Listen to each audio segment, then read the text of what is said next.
สวัสดีครับวันนี้เราจะมาทดสอบการเลือก Gemini นะครับ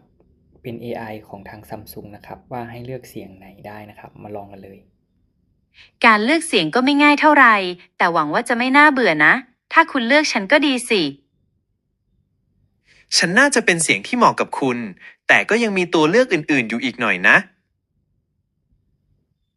ฉันก็เป็นอีกหนึ่งตัวเลือกสำหรับเสียงที่พร้อมจะพูดคุยกับคุณทุกเมื่อ